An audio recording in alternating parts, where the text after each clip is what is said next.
Alors, nous allons cette fois-ci étudier comment animer un visage pour un film d'animation. Comme exemple, nous allons travailler à partir d'un modèle en volume, en l'occurrence en pâte à mode. Bon, voilà, la voilà, mademoiselle. Guten Tag, bonjour.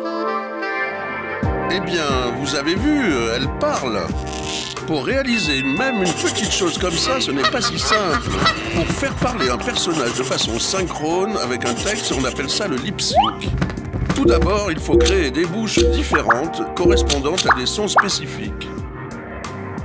Pour le son A ou I, nous allons définir une bouche qui convient, par exemple comme ceci.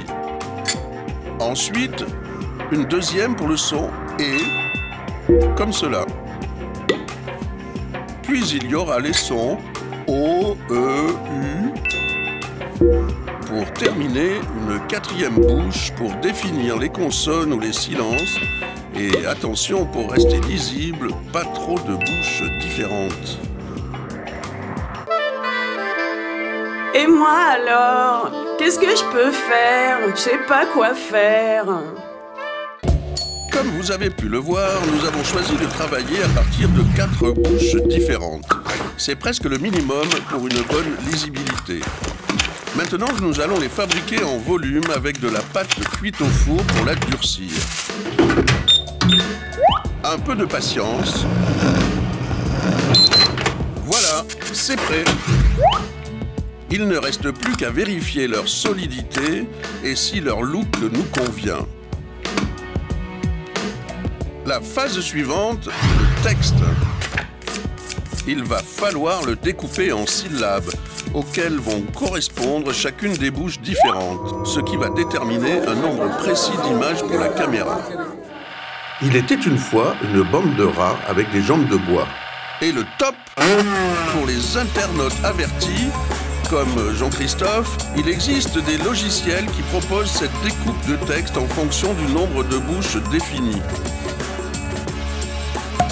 À la prise de vue, on s'applique soigneusement à changer les bouches en suivant le conducteur calculé précédemment. Bien repérer l'emplacement à chaque changement pour éviter des vibrations d'une bouche à l'autre. Toujours au survin, du soir au matin, moi j'en ai marre. Vivre nuit et jour, sans un peu d'amour, moi j'en ai marre. Maintenant, nous allons nous occuper des yeux. On adapte la même technique de pâte durcie cuite au four et on façonne différents types d'yeux. Un peu de la même façon que pour les bouches, on va pouvoir créer des expressions faciales en alternant toujours en prise de vue image-image les différents yeux et paupières fabriqués. On peut aussi assez facilement créer ce qu'on pourrait appeler l'effet Tex Avery.